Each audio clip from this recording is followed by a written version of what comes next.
నీ ద్వారా నీకు జరిగిన బాధను నేను సమాజానికి చెప్పదలుచుకున్నా. ఒక పావని చెల్లె అక్కడ ఉన్నటువంటి కళ్యాణ్ ఏదైతే ఉన్నాడో ఆయనే లోపల మార్పు వచ్చే దిశగా ఇది ముందుంచి ఫస్ట్ మానసికంగా ఆరోగ్యం ముఖ్యం. నిన్ను ఇయ్యాల నువ్వు ఇబ్బంది పెట్టి నిన్ను పిచ్చిదాన్ని చేసి నువ్వు పిచ్చిది పిచ్చిది పిచ్చిది అని చెప్తే ఒక భర్త భార్య గురించి అంటే చాలా తప్పు, చాలా పాపం. ఒక భార్య కూడా భర్త గురించి అంటే కూడా చాలా తప్పు, చాలా పాపం. అంతకంటే పాపం ఇంకేముండదు.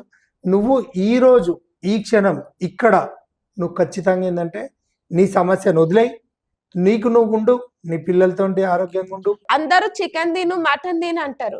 మన కడుపు కోసం ఒక నోర్లేని జీవిని తినడం తప్పు, అది ధర్మం కాదు అని నాకు తెలుసు సార్.